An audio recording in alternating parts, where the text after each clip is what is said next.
This is another case. The court has held that an employer has a right to terminate the contract of employment on the grounds of misconduct.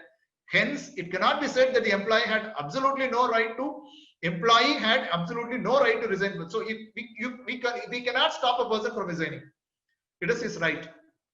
Right. So, just like the employer has got the powers to terminate the service of the person on the grounds of misconduct, this person has got the powers to resign from one job and to join another job for his betterment, maybe better remuneration or better service condition, whatever it is.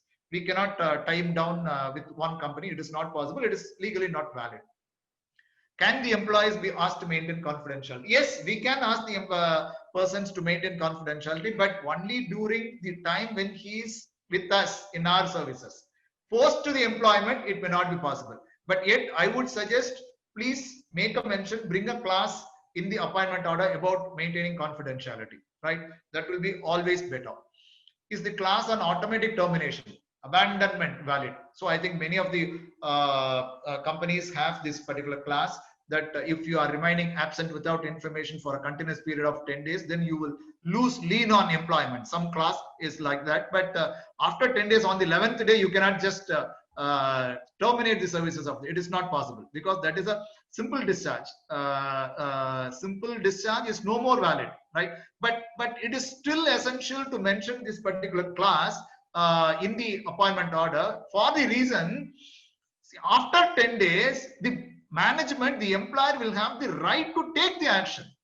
You can start issuing the charge sheet, right? Take action. So you conduct inquiry, then dispense with the service. That is possible. If you do not have this clause incorporated in the appointment order, you may not even be able to take action on that person. So for that reason, it is better you do that. If an employee is absconding or on unauthorized leave for more than 10 days, can we terminate him if the clause is mentioned in the no? As I said, you cannot just like that after 10 days you can dispense with the service of the person. It is not possible.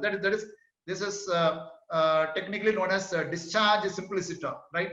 Discharge simpliciter is no more valid, right? So, but what this will help you in taking action after 10 days, right? You can start issuing charge sheet and conduct inquiry, then you can terminate with the services. That is possible, because when you say abandonment, it is about the intention of the person.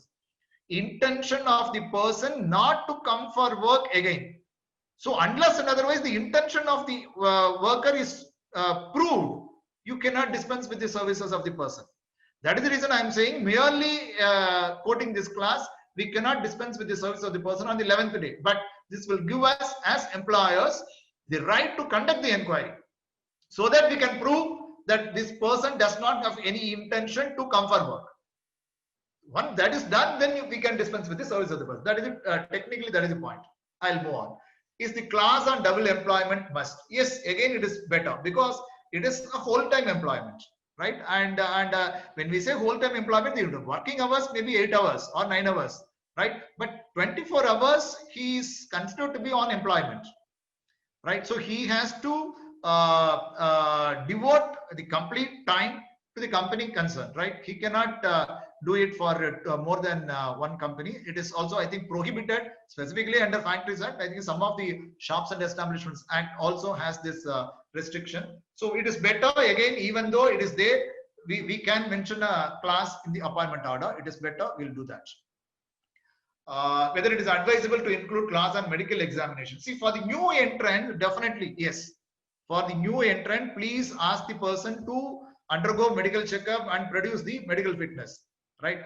Even for the existing employees, I would say after 40 years, you can bring in a clause that you have to undergo medical checkup, say once in 2 years or once in a year, right? Because the medical fitness of the individual is a must, right? See, that will improve the efficiency.